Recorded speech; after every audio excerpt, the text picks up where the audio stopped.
जय जानकीनाथ। आज आप सभी भक्तों के समक्ष में एक ऐसा प्रश्न का समाधान लेके आया हूं जो सभी शिव भक्तों के मन में बना रहता है। प्रश्न यह है, प्रश्न करने वाले करता है कृष्ण मुरारी जी, जो अलवर के रहने वाले हैं। उन्होंने प्रश्न किया है कि क्या शिव के ऊपर चढ़ा हुआ जो नैवेद्य है वो हम ग्रहण कर सकते हैं या नहीं। शिव जी के ऊपर अगर कोई वस्तु हम अर्पित करते हैं तो उसे क्या हम ग्रहण कर सकते हैं या नहीं। इसके संबंध में सभी भक्तों को यह जो है शंका जो है बनी हुई रहती है। बहुत से लोगों का कहना है कि हाँ, शिव जी का जो नैवेद्य है वो हम ग्रहण कर सकते हैं, और बहुत से लोग ऐसा तथ्य भी देते हैं कि नहीं, शिव का जो नैवेद्य है वो ग्रहण नहीं करना चाहिए, वो विष के समान होता है। बहुत से लोग ऐसे भी कहते हैं। लेकिन आज मैं इसका समाधान लेकर के आया हूं आप सभी के समक्ष, तो आप इस वीडियो के लास्ट तक बने रहिए। वीडियो अच्छा लगे तो सभी तक इसे शेयर करना बिल्कुल भी मत भूलिएगा। तो आज का प्रश्न जो था कि क्या शिव जी के ऊपर चढ़ा हुआ नैवेद्य हम ग्रहण कर सकते हैं या नहीं, तो इसका समाधान आप देखिए। मैं समाधान बताता हूं। प्रमाणित जो समाधान है वो है शिव पुराण का, क्योंकि शिव जी के संबंध में उसमें संपूर्ण जानकारियां हैं। तो शिव पुराण में वित्तेश्वर संहिता के अध्याय नंबर 22 में यह लिखा हुआ है कि शिव जी के ऊपर जो चढ़ा हुआ नैवेद्य है, या जो हम शिव को नैवेद्य लगाते हैं, वो हम ग्रहण कर सकते हैं।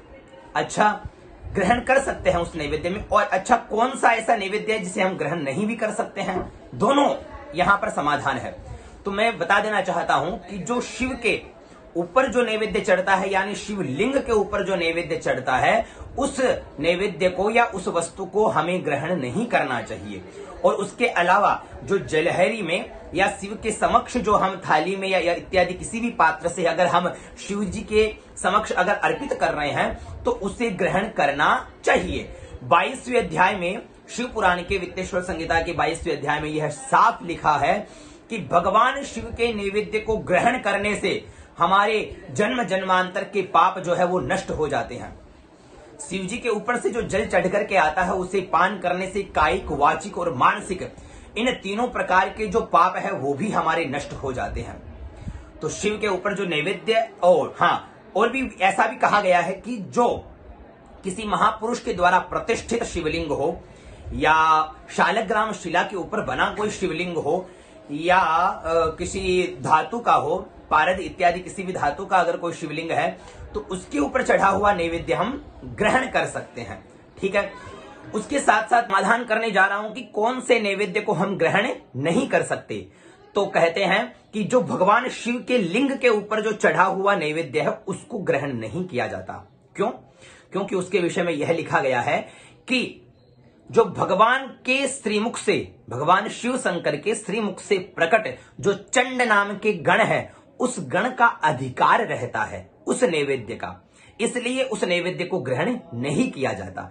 शिवलिंग के ऊपर चढ़े हुए नैवेद्य को ग्रहण नहीं करना चाहिए। उसके अलावा जो शिव के समीप में रखा हुआ हो, जलेरी में हो, या जो भी नैवेद्य आपने अर्पित किया हो सामने भगवान शिव के समक्ष, उसे आप ग्रहण कर सकते हैं। ठीक है। और बड़ी ध्यान रखने वाली बात है कि उस नैवेद्य का ग्रहण हमें करना भी चाहिए, उसमें किंचित भी शंका हमें नहीं करनी चाहिए। और शिवलिंग के ऊपर अगर कोई नैवेद्य अगर चढ़ा हुआ है तो वो भगवान के ही गण है, चंड नाम के, उनका अधिकार रहता है, इसलिए हम उसे ग्रहण नहीं करते। लेकिन यह भी कहा गया है कि जो ज्योतिर्लिंग है अथवा किसी महापुरुष के द्वारा प्रतिष्ठित है, या शालग्राम शिला के ऊपर बने शिवलिंग है, अगर इनके ऊपर अगर कोई नैवेद्य चढ़ा हुआ है तो आप उसे ग्रहण कर सकते हैं। और ऐसे नैवेद्य को ग्रहण करने से हमें चांद्रायण व्रत करने का जो पुण्य है वो प्राप्त होता है। अगर ऐसा नैवेद्य अगर हमारे घर में आता है तो ऐसा नैवेद्य घर में आने से घर के जितने भी वास्तु दोष है वो स्वतः नष्ट हो जाते हैं। इतना प्रभाव है भगवान शिव के नैवेद्य का। तो इसलिए आप अवश्य ग्रहण करिए, बस थोड़ा सा ध्यान रखिए और इसमें किंचित भी प्रकार की शंका बिल्कुल मत करिए। जय जानकीनाथ। अगर आपका समाधान हुआ है, वीडियो अच्छा लगा है, तो इसे आगे तक शेयर करिए, सभी सनातन प्रेमियों तक पहुंचाइए। जय श्री राम।